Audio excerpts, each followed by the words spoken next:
play. Yeah, I thought we had a lot of growth this weekend. Obviously, UNC-Wilmington and Liberty are, in my opinion, both regional caliber teams. I wouldn't be shocked to see them in the NCAA tournament, come June. So I thought we played well. Our Saturday, we didn't play clean baseball, and we were very competitive in both games. A 7-5 loss to Liberty in game one, and then we were 3-3 late in that game against Wilmington until our defense broke down. So I was encouraged that we were able to compete. I liked our energy, I liked our competitiveness and the fight that the guys showed. And then obviously on Sunday, we were able to pick up a really big win against a really good Liberty team, and our kids really played well and competed, and we got some good pitching as well.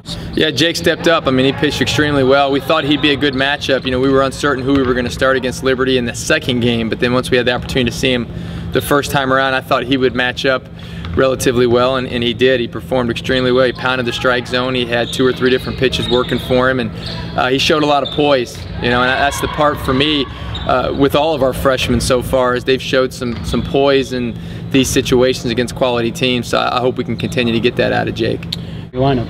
Yeah, we like him in that role. We like him late in the game. He does a good job in terms of throwing strikes. I think when you look at a closer, everybody thinks about a hard throwing, power type arm, and but he's really just a strike throwing guy that keeps the ball down, and a good competitor, very athletic, so he'll field his position and be able to manage the running game and do some of those things. So I like him a lot back there. He carries himself well, and I think his whole demeanor and just what he is as a pitcher fits that role extremely well. We're excited to see him continuing that.